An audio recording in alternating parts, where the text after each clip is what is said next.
How and why red-blooded American men disappeared from America's top colleges. Episode 1.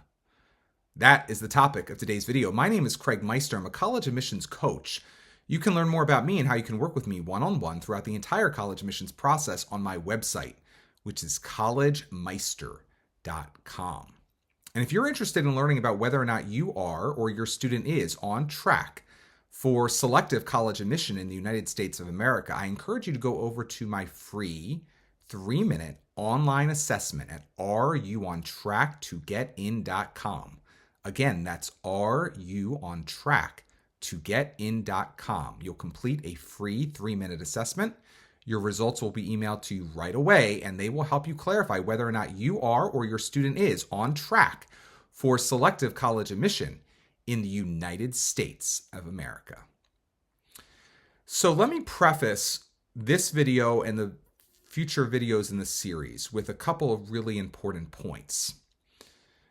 Number one, I am long-winded, and I'm going to be talking at length about this topic in this video and future videos. So I readily admit that.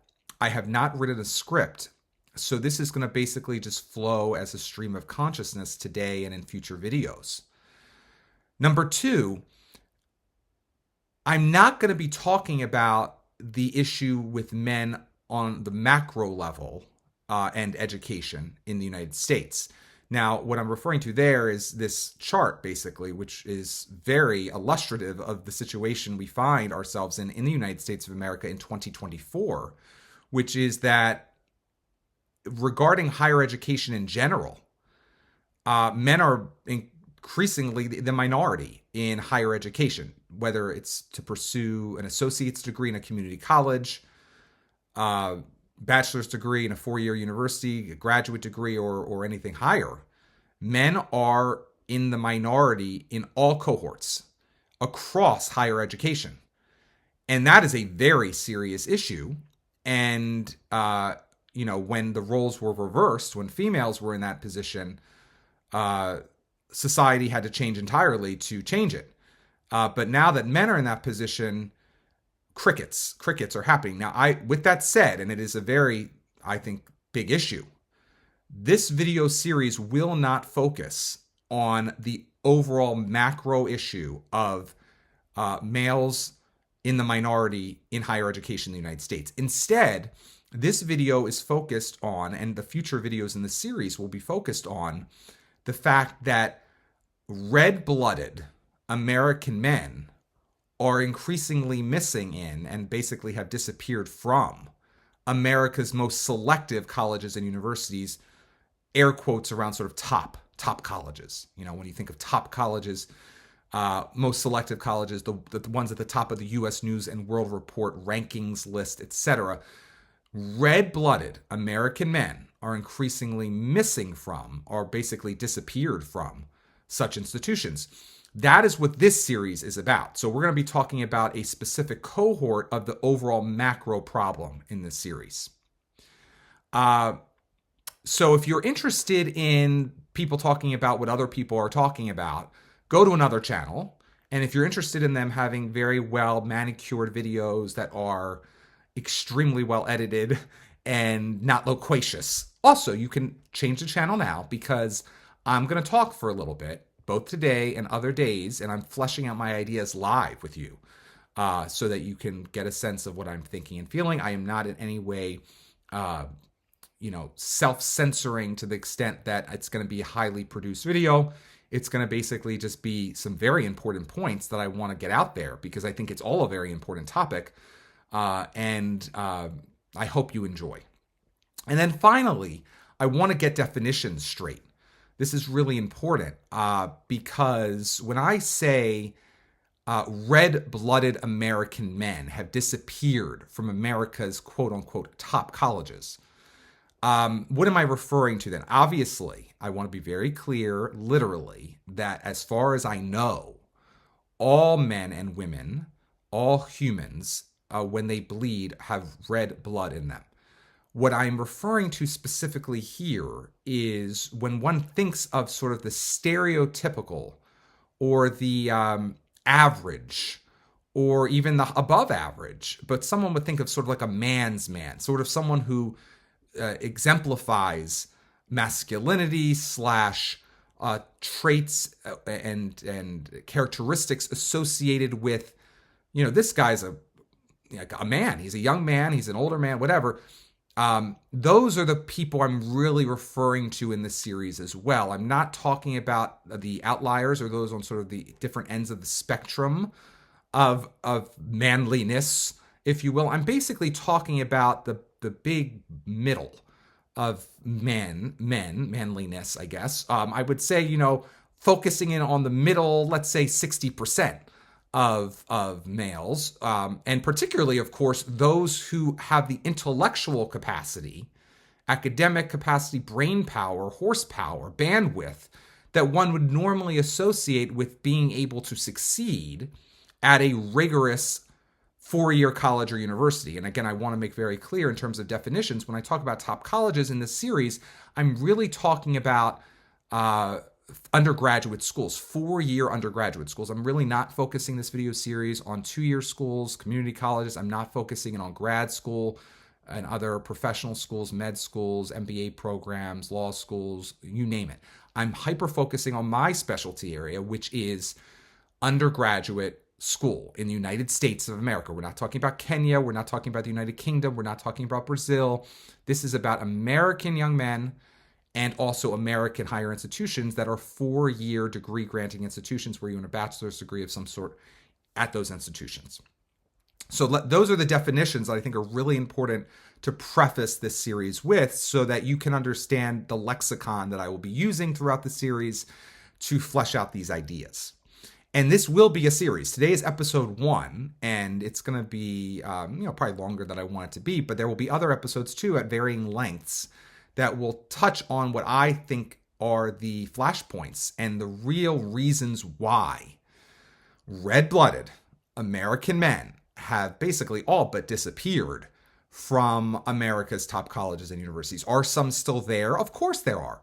And particularly in those athletic teams that exist on campus, they need to fill those teams. But even amongst the ranks of D1 athletes and D2 athletes and D3 athletes at some of these top schools, most of the top schools are D1 and D3 schools, not D2 schools. But regardless, I would even say among those cohorts, the men who populate the teams are increasingly unrecognizable from the men who populated the teams 25 plus years ago. And so it's almost a different whole species of male who is, walking through the halls, living in and learning at, playing sports at these colleges and universities. But again, we're going to dig into this in much more detail today and in future series, in episodes in the series. But today is episode 1. And so I want to take a step back and sort of explain the first reason why red-blooded American men have disappeared from America's top colleges.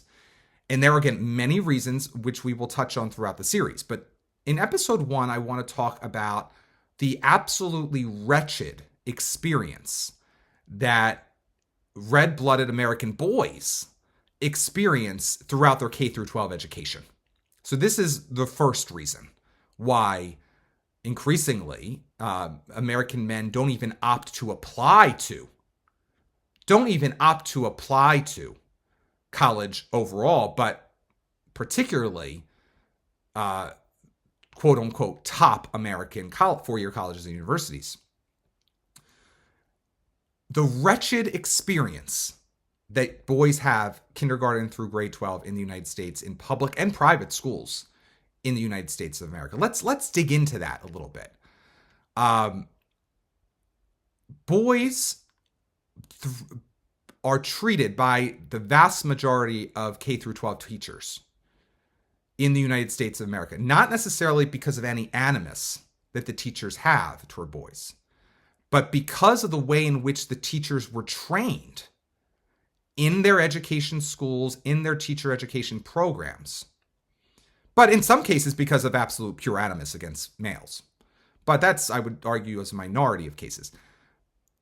But overall, boys are treated as defective girls. Girls are defective. Sorry, let me restate that. Boys are treated as defective girls. That is, yes, I stated it correctly. I'm dancing over my words here, but yes, that is corrected.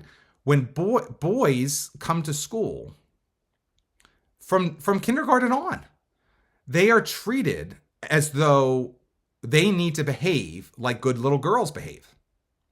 And so from very early on and throughout their K through 12 experience, boys are, pinged, if you will, or rapped for not behaving as a good girl would behave. Because this is the mindset of the education schools. This is the mindset of the teacher education programs.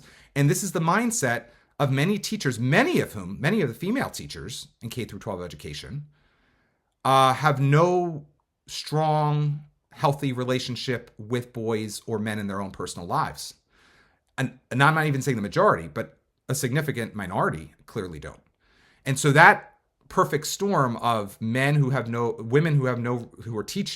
relationship with men, either through a father figure in their lives or through a healthy relationship with a male of their age or young boys, those individuals are teaching, but also men who happen to be teachers, and also other women who, again, have no animus or maybe who do have positive relationships with men or boys in their private lives.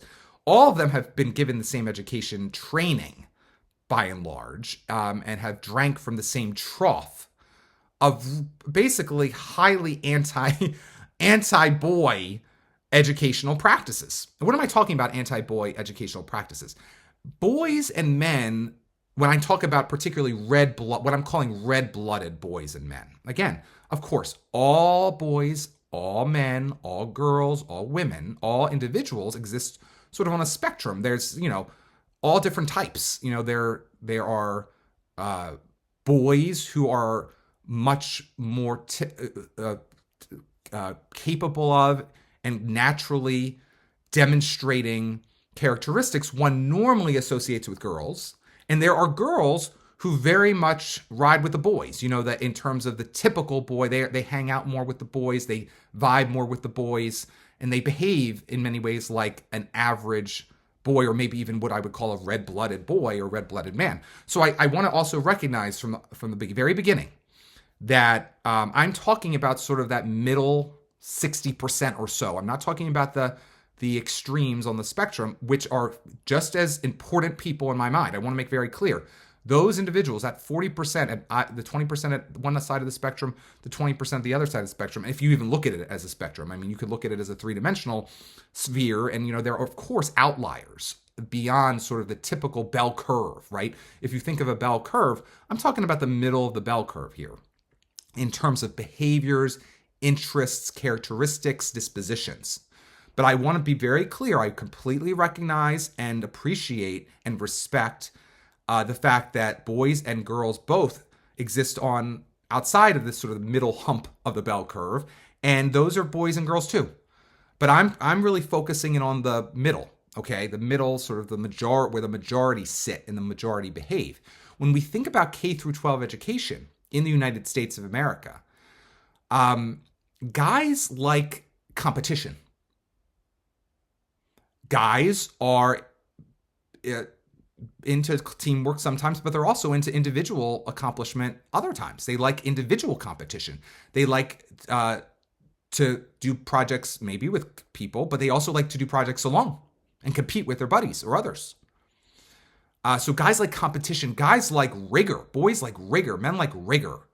Men like physical activity. Boys like physical activity. When we're talking about when we think about sort of the stereotypical or the middle 60% of men's men or boys or red-blooded American men, again, or red-blooded American boys. They like rigor. They like physical activity. They like competition.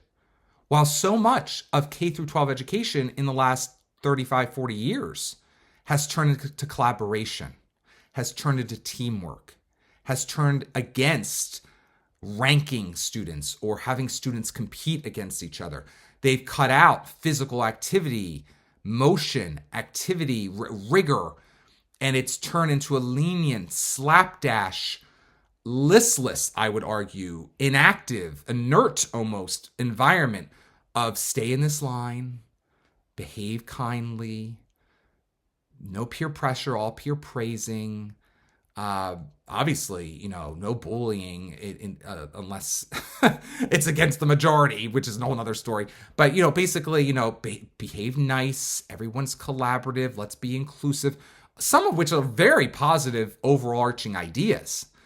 But overall, all of these ideas very much align with the middle 60% of what girls like and what girls thrive in: the collaboration, the lack of aggressiveness or competition, the lack of physical activity. So you can imagine if a boy has experienced this in kindergarten, even if they've had loving teachers and teachers who've really respected boys and understood that boys behave differently on average than girls. But imagine if you throw in a couple women teachers who don't like boys, or a couple teachers regardless of their sex or gender, who have been so indoctrinated in the female-centric way of teaching, or this way of teaching that caters to young girls. You can imagine that it could be really a bad situation for a boy.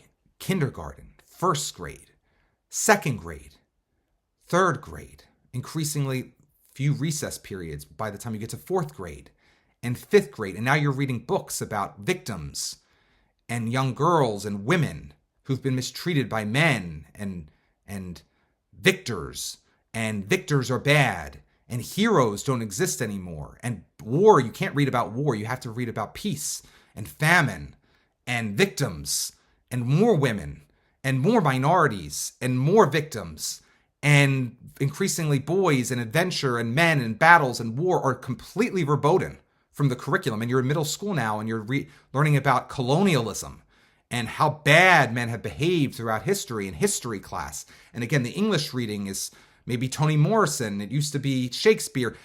So much is geared toward educating students in the way that the teachers and the education schools believe the society should be thinking. And almost all of that points in the direction of, we have to talk about inclusivity. We have to talk about lack of, we can't promote a world of competition. We have to promote a world of collaboration. We can't have individual prizes. We must collaborate. We don't want to have anyone stand out for being exceptionally strong. We want everyone to be considered sort of equally respected. Well, these all, again, generally play toward the disposition of the middle 60% of women and against the disposition of the middle 60% of sort of red-blooded American men. Again, now you're in high school and you're learning about sex ed. I mean, probably a lot of schools now do it in middle school. They learn about, you can't be aggressive. Don't be too assertive. You can't overstep. If you're a boy, you got to be very deferential to the girl. You got to always ask the girl what she wants. Okay, and I'm saying it taken in isolation, these are very important points. These are very, very valid points, and I can understand why they would be taught at home or at school. But taken in the context of the overall K through 12 experience for what I call red-blooded American boys, who used to turn into red-blooded American men, and some of them still do, it's a demoralizing experience for American boys going through this in a public or private school setting. And so you can imagine that just because of their K through 12 experience, and again, I want to sort of make sure I've gotten all my ideas out, the wretched education itself, the quality of the education it's not really challenging anymore. It's sort of indoctrination here. It's sort of memorize these ideas there, but it's not a coherent story arc that students are getting in K through 12, depending on the teacher you have or the school you're in. This year we're talking about this victim group, or this year we're talking about how to collaborate or be nice to this group, or, it's not about individual stories of heroism or victory or what made America and what made America rich and in an appraised way, or what made America a successful country, where they're always sort of dissecting the ways America is bad, has been mistaken, and needs to atone. I mean, that's definitely the history curriculum, if it's even taught as history, not social studies. But this bleeds into English class, of course. And, math has become much more of a team effort as opposed to individual competition in math class. And so there's almost every discipline has turned into a very different version of what that discipline looked like in 1965 or earlier, for sure. So, the whole experience of K through 12 education is not the same. So I call this a very different type of education system. Like I said, guys like competition, rigor, activity, while a lot of K through 12 schools now don't really like their male students. They treat them as defective girls. And the schools themselves do the opposite and encourage boys and girls, whoever in the school, is to build their confidence. They're building the girls' confidence, of course, but they're discouraging and shredding the innate instincts of boys in the process, in many cases. Because many teachers are not savvy enough to be able to build up one group without tearing down the other. It shouldn't be a situation where it's a zero-sum game. It should be a serious situation where everyone is encouraged. Everyone's confidence is built. I believe in building girls' confidence, but I also believe in building boys' confidence. But in many cases, the actual practical reality is in the process of building up girls, the exact amount of tearing down boys has happened at the same time.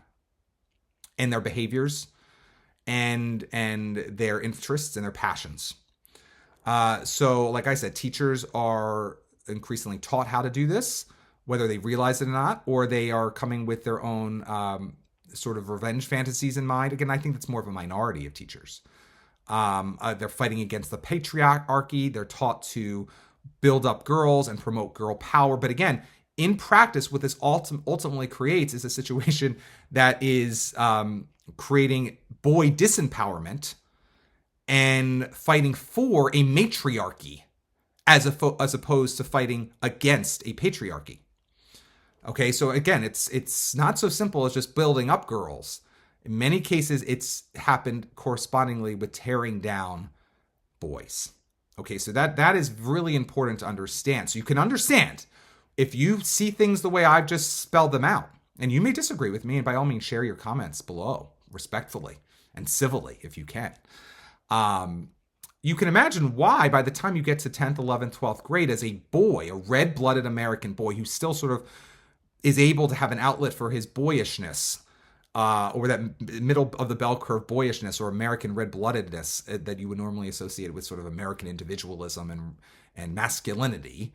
You can imagine that if he finds an outlet for that and still can somehow build that up outside of the K through 12 school day, if he has to choose between continuing with education in any way, shape, or form after high school graduation versus doing anything else that's more adventurous, more exciting, more daring, even more risky, you can imagine a boy who's craving all those things because they were absent throughout the K through 12 education experience that he just experienced or endured. You can imagine why he would join the military. You would imagine why he would start a job, or build his own business, or even play video games in his basement, in his mommy's basement, even if he doesn't have a dad. You can imagine why he would almost do anything more risky or different from continuing on with education, which he associates with, at best, a stultifying experience that he's just endured for K through 12.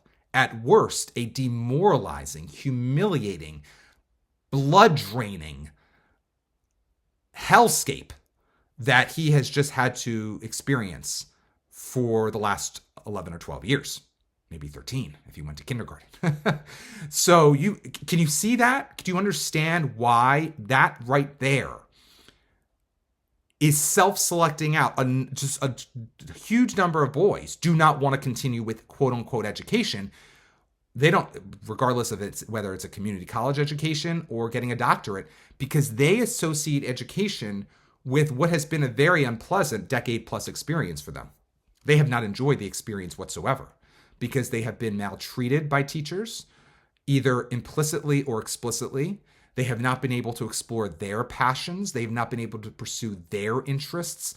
They have been put into a conveyor belt type environment where any false move is looked at as too aggressive or being misbehaved. And this cuts across red-blooded American men of all races. I want to make that very clear too. This happens to black boys. This happens to white boys. This happens to Hispanic boys. It happens to Asian boys who are what I would call sort of the prototypical boy. Again, With that said, I'm not saying you're not a boy or you're not a young man if you haven't sort of had these feelings or impulses or reactions to your K through 12 experience. What I'm saying is many boys and young men have these feelings because they would much rather be doing something else during the school day than the school day because of how miserable they are during the school day.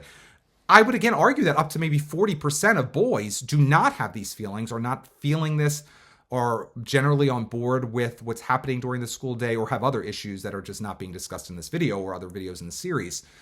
But again, I'm focusing on the middle 60% or so, maybe it's up to the middle 70%, and therefore the majority of boys in the middle of sort of male behaviors, dispositions, interests, things that excite them, etc. So you can imagine why. What is it such a brass ring to go to Yale or Harvard or Penn or Princeton or Stanford?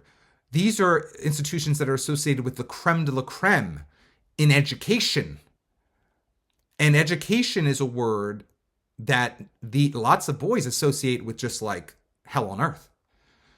That is reason number one, just reason number one, why many boys who are very smart, who have a lot to potentially add to a college environment, a four-year college environment, who would maybe love to study in depth subjects that are taught in a four-year educational environment, a post-secondary institution, a tertiary education, an undergraduate education, never even consider it, or get to the point where they're considering it, but they're like, you know what, I'm a little bit more excited to join the Army, or I'd like to maybe become a waiter, or I'll learn to become a mechanic, or maybe I'll become an apprentice, or maybe I'll just relax for a couple years and decompress from what was just done to me over the last decade plus. And again, even if that means literally playing video games in the basement, behaviors normally associated with lack of productivity, lack of forward momentum in life, lack of real future prospects, many men would opt to do that, to not have to go to any sort of educational institution for their 13th grade, i.e. their freshman year, what is now called often first year of undergraduate. So you're self-selecting out a lot of boys, a lot of young men, a lot of red-blooded young boys and men from even considering applying to a four-year college or university that could be well-suited in a lot of ways to thrive in such an environment, but they're not even getting to the starting line of applying to a four-year college or university because they're so anti-education by the time they're in the middle to end of their high school career. I also want to note that along the way, I didn't even really mention it so far, but I will allude to it. Because of boys' natural inclinations of being active and playful and sort of roughhousing with each other and others, and literally physically active, particularly during their third grade through sort of ninth grade period. They're growing physically. They like to roughhouse. Increasingly, it's not increasingly, it's happened for now decades. Boys are told that they have attention deficit hyperactivity disorder. They're put on drugs so that they can behave more like the middle 60% of girls behave. And many parents, hearing that their boys are misbehaving in school, will eagerly put their kids on drugs, or maybe they won't eagerly put their kids on drugs, but they'll eventually acquiesce because the boy keeps getting written up, or getting demerits, or getting sent to the principal's office or detention. And so at a certain point, even families who really feel like, the kid generally is a good kid, he doesn't need to be drugged. Many will still in the United States. Again, we're talking mainly about the United States. I completely recognize that in other countries, which I've worked in, this whole culture of drugging away the boy, or drugging away the hyperactivity, as it's called in the United States, or the activity of the boy, or the behaviors of an average boy, that I know that culture does not exist in other countries. That's why, again, this series is really focused on how and why red-blooded American men have disappeared from America's top colleges. So again, we're really hyper-focusing on the United States and top colleges in the series. I want to make reiterating that multiple times because, again, of course, there are stories that would have no resemblance to what I'm describing in this video today. I completely recognize this, but I'm talking about a story that many people won't share. That's why I'm doing this series. I'm doing this because there is, I believe, a majority of American young men who are not being talked about in the college admissions process. And I'm explaining why they're at the very bottom of the totem pole right now in terms of anyone being concerned about them. No one's speaking up for them. No one's talking about them. No one increasingly cares about them. I'm doing it. Again, if you don't care about them, don't watch the video. Don't watch this video today and don't watch future videos in the series. That's okay. You don't have to. But if you're interested in my take on this, having worked almost for 20 years in the college admissions process and seeing fewer and fewer red-blooded young American men even care about the idea of going to an Ivy League school or even at four-year university overall, but particularly any sort of top-ranked undergraduate school. This episode today is reason number one why that's happening. And I have on-the-ground evidence to prove it because I have qualitative experiential life learning experience, up close eyewitness accounts of this over the last 2 decades. So again, the drugging, the social justice topics, of course, that are increasingly permeating K through 12 education. While interesting a little bit here and there, if it becomes the entire K through 12 education, that too is something that interests girls much more than guys overall. And again, boys like to learn about war and battles and victories. And again, victors and heroes, not victims and those who've been victimized or oppressed. So again, this is a topic content issue. It's the whole way it's structured during the school day. Increasingly lack of recesses, lack of rough, games in PE class, lack of competitions in PE. There was a time John F. Kennedy, before he was assassinated, was very much focused on getting students healthy and fit and getting them strong, both boys and girls in America, and fighting obesity. When do you see that in the K through 12 American education today? We have to accept every type of lifestyle. And again, that is good in some instances. Of course, you want to be respectful of all different individuals, but the lack of promotion of an ideal, the lack of promotion of sort of a guiding light of what someone should aspire to really demoralizes young men. Because men like to see a goal and work toward it. And girls, a lot of girls do too, of course.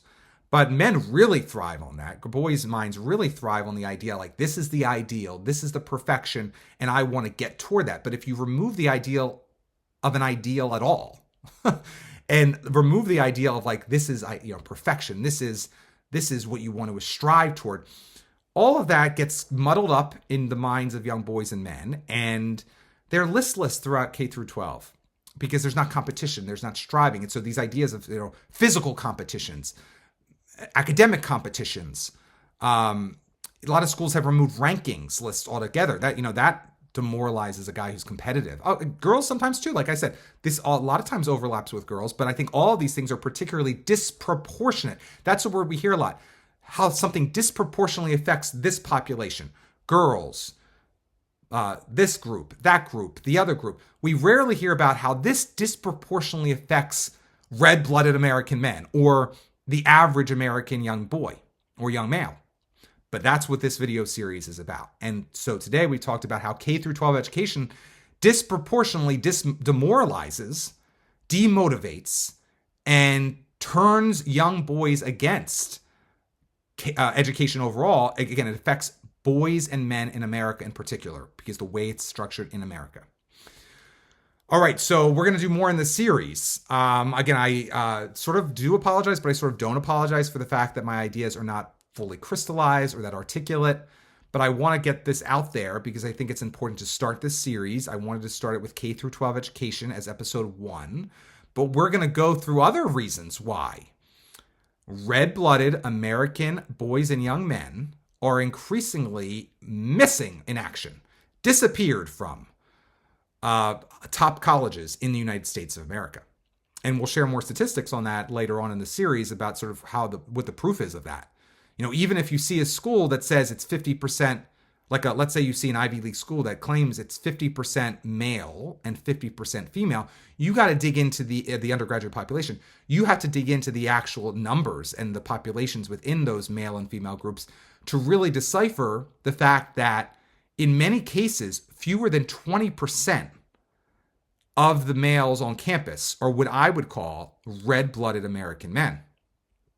Now, you may not care at all, and you may think that's a great thing, and you're entitled to that opinion, but it is a thing, and we'll discuss later in the series how I arrive at that number of, let's say, 20% or fewer. Again, in some schools, it's even less at very selective colleges and universities in the United States, even those that claim to maybe have a slight male majority, or definitely those that are, say, like 47% male, 53% female.